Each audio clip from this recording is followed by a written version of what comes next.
DOGE gone wild. The White House's efficiency experiment. Hello everyone, my name is Monet Swan, and welcome back to Secure 65 Health Plans, where seniors thrive.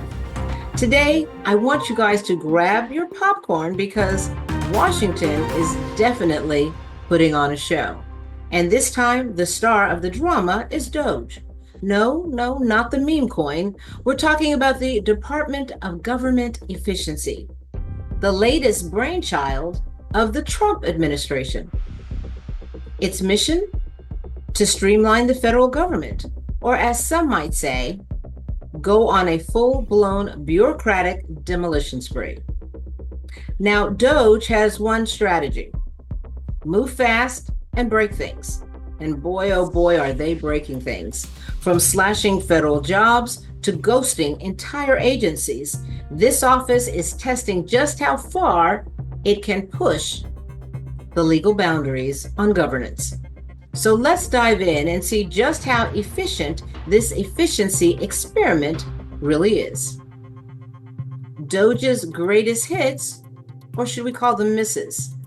Let's start with the big one, USAID, or should we say the agency formerly known as USAID.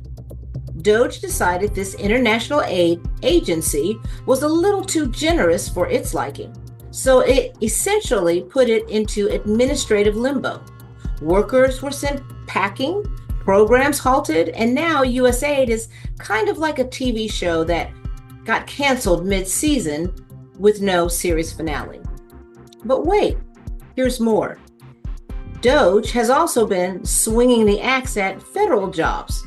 So far, thousands of workers have been shown the door, and that's just the opening act.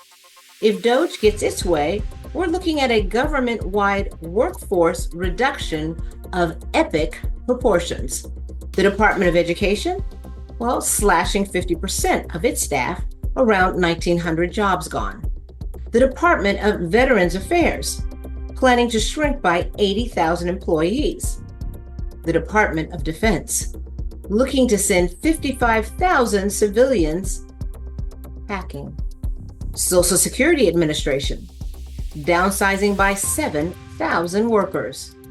But before you celebrate the shrinking bureaucracy, let's talk about the fine print.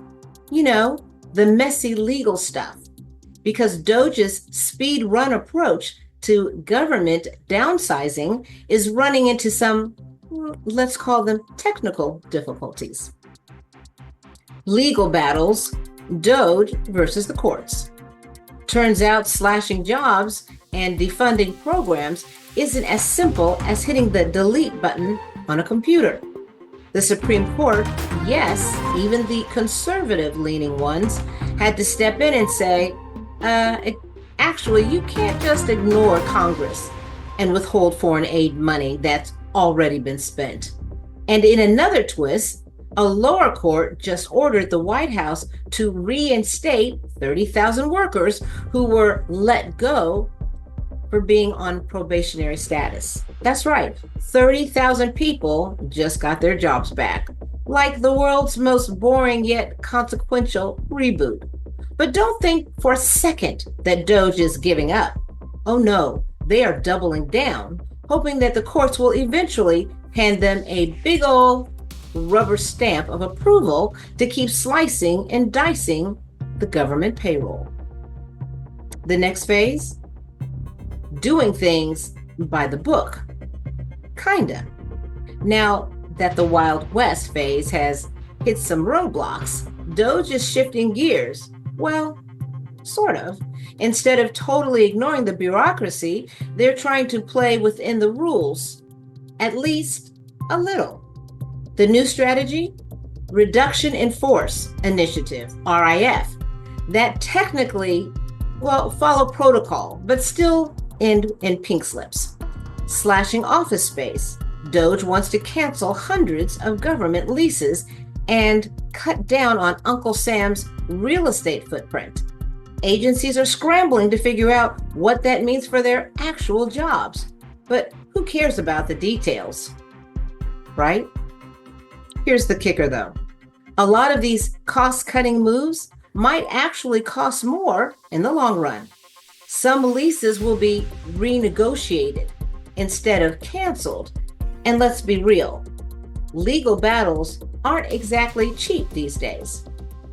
Trump's frustration and the chaos effect.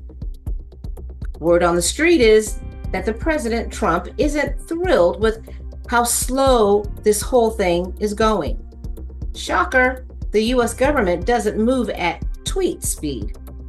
He wanted quick, dramatic results, but instead, DOGE's efficiency crusade has mostly led to lawsuits, confusion, and a lot of government employees Googling how to apply for unemployment. But here's the thing, whether DOGE succeeds or not, it's already having an impact. If the goal was to make federal jobs seem as stable as the Jenga tower in an earthquake, mission accomplished. Who's going to apply for a government job when the White House is actively trying to make federal employment an endangered species?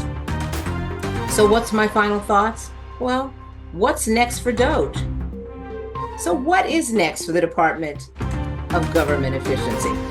More cuts, more legal fights, and probably a lot more headaches for anyone who thought streamlining government meant making things work better.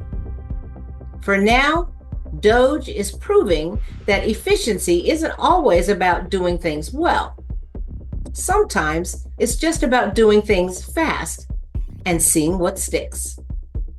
Will they actually make government leaner and meaner?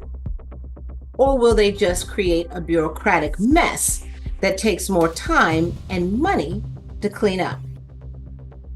And only the courts will tell. That's all for today, folks. If you're loving the chaos or just trying to keep up, subscribe, leave a review, and let me know.